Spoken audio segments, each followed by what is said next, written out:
Well, good evening on this Monday. The fire danger continues to be the main topic. We've got drought, we've got some very dry air and windy weather in the forecast, and that fire danger just continues to be in a very high category. Tomorrow it's very high, but Wednesday extreme. Wednesday we have a wind and very low humidity, so we've got to be extra careful. Even a little spark can set off that dry vegetation and turn it into a fire. So we got to use caution over the next several days and no outdoor burning.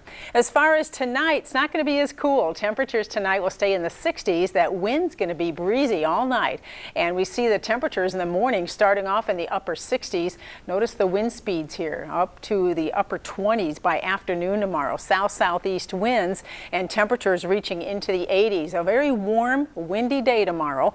Gusts as high as 40 miles an hour, hitting 90 at Alice tomorrow, 84 Corpus Christi, 81 Rockport and Sinton, 84. So very warm weather continues tomorrow. We'll have morning clouds and afternoon sunshine and very strong winds. Now here's a look at the wind gust. This isn't sustained winds. This is the gust that happens every once in a while.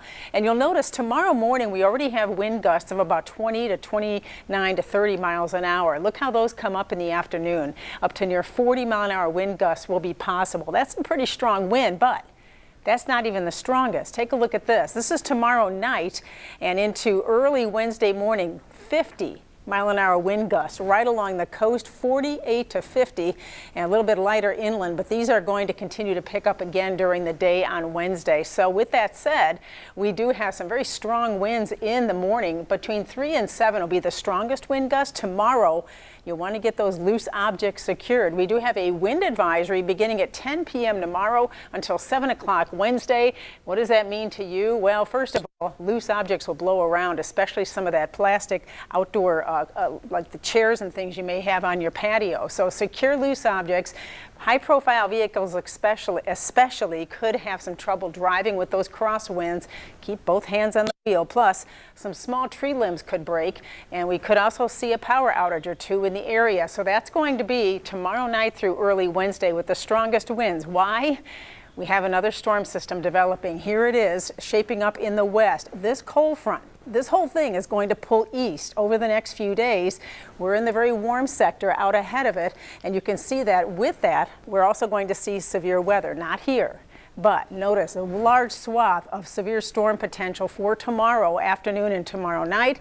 Wednesday, that shifts to the Gulf Coast states with an enhanced risk. So unfortunately, we're going to be dealing with severe weather and possible tornadoes to the north of here. For us, we can't even get rain out of this thing. It's going to stay pretty dry, but take a look at Future Tracker. This is tonight through tomorrow morning. We'll start the day with some clouds. Perhaps a stray shower. I wouldn't count on that. As we get into Tuesday night, as the front comes in, watch those winds from the south. A couple of showers possible. This is midnight tomorrow night. And as we get into Wednesday morning, that's all we can get. Maybe a stray shower out of it. And then watch the wind shift coming in from the west-northwest. And that is going to heat temperatures up. This is Wednesday. 92 in Corpus Christi Wednesday. Low to mid-90s inland. 80s right at the coastline. Why? Because of downslope winds. When we get these winds coming in from the west-northwest, they're coming from higher elevations in the mountains. The air drops down and it compresses and warms up. So the cooler air, as it's pulling toward the coast, it compresses, it warms, and temperatures heat up. And that's what's going to happen. Plus, the humidity drops, and look at how low that humidity is for Wednesday. So what do we have coming at us? Well, some strong wind gusts like we talked about. The strongest will be tomorrow night, Wednesday morning. Only a very stray shower chance. It's dry, and then we head into the end of the week and we'll cool down just a little Friday, but we're still warm for the weekend.